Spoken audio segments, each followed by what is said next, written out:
Bonjour à tous, c'est Fergus, bienvenue sur mon canapé. On va parler aujourd'hui du post-workout. Avant de commencer à parler de ce qu'il faut prendre après l'entraînement, post-workout, il faut d'abord comprendre ce qu'on perd pendant un entraînement de musculation. Plusieurs choses, on perd du sucre, des protéines, de l'eau et on perd du sel. L'eau et le sel au travers de la respiration et de la transpiration. Une chose très importante à savoir, et ça je tenais vraiment à te le dire, c'est que le taux de resynthèse de glycogène est maximal dans les 2 heures suivant l'entraînement.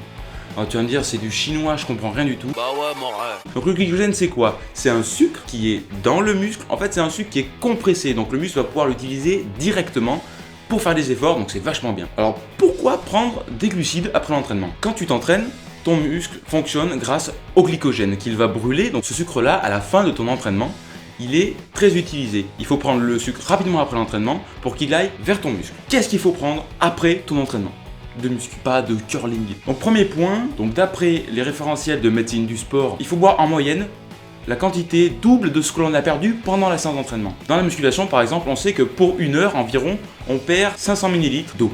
Donc tu vas me dire 500 ml x 2, oui ça fait 1 litre, c'est bien ça. Premier point, ce que je te conseille d'abord juste après ta séance, c'est de préparer dans un shaker 500 ml d'eau. Donc tu remplis, et voilà c'est bon. Ensuite pour le sel, ce que conseille la médecine sportive, c'est de prendre environ 1 g de sel pour 1 heure d'entraînement. Donc 1 g de sel, ça fait la pointe d'un couteau, ou une petite cuillère à café moka, tu sais, pour un petit café et tout, c'est assez sympa. Donc tu prends ce sel, tu le mets dans ton petit shaker d'eau, t'es content, et t'as déjà ton premier mélange. Troisième point, oui, il te faut des glucides. Ce que j'entends par glucides, c'est le glucose, le fructose ou la maltodextrine par exemple, qui est du maltose en fait. Putain, ça me fait chier ça.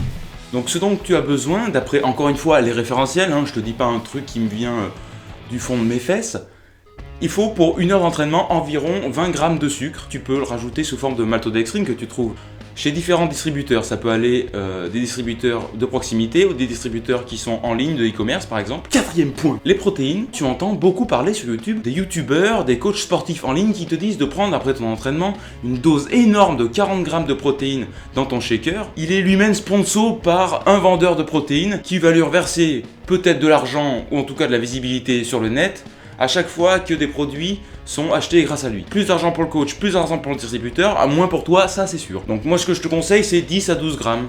Voilà, c'est ce qui est marqué dans les référentiels. Donc voilà, tu pourras chercher sur internet référentiel médecine du sport et tu trouveras facilement. Tu vas me dire oui mais ce mélange il est un peu compliqué à faire. Moi après ma séance j'ai pas envie à chaque fois de faire ce putain de shaker avec des mélanges atomiques de chimie. J'ai plusieurs recettes à te proposer. Olé. Première recette. Donc si tu fais partie des mecs qui ont pas de thunes, tu fais comme moi par exemple. Tu prends 75 ml de jus de raisin que tu vas mettre dans 325 ml d'eau. Si mon calcul est bon. Oui, c'est ça.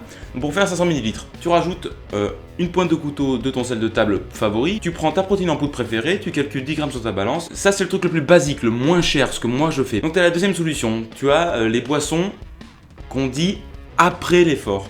Donc en vente par plusieurs marques qui sont aussi en vente sur les sites de protéines par exemple. En plus des protéines, des oligo-éléments et des vitamines, tu vas aussi avoir du sel. Voilà, c'est très complet, c'est fabriqué pour. Par contre attention au niveau du prix, ça varie de 10 € à 119 € le kilo. Un iPhone. Donc si tu as de l'argent, je te conseille ça. Troisième recette de boisson post-workout, c'est celle du mec pressé. Donc il balance 20 g de maltodextrine en poudre. Tu peux la trouver pour 4-5 € le kilo sur le net. Donc c'est pas cher. Et l'index glycémique est encore plus haut que celui du glucose, donc nickel. Tu balances 10 à 12 g de ta whey préférée dans ton shaker et un petit sachet de sel de la cantine que t'as piqué parce que ça coûte cher. Olé. Pourquoi prendre quand même des protéines dans ta boisson post-workout? Alors c'est très simple. La consommation de sucre avec les protéines à la fin de ton entraînement augmente la synthèse des protéines musculaires. Ici. Donc très important, cette boisson post-workout, elle doit se prendre dans les 30 minutes qui suivent ton entraînement. Donc la période pendant laquelle le taux de resynthèse de glycogène est le plus élevé dans le corps, c'est 2 heures. Sauf que le sucre et ce que tu vas ingérer passe dans ton estomac, ensuite par tes intestins, puis ton foie. Donc ça prend du temps. Donc c'est pour ça qu'il ne faut pas le consommer au bout de 2 heures. C'est trop tard.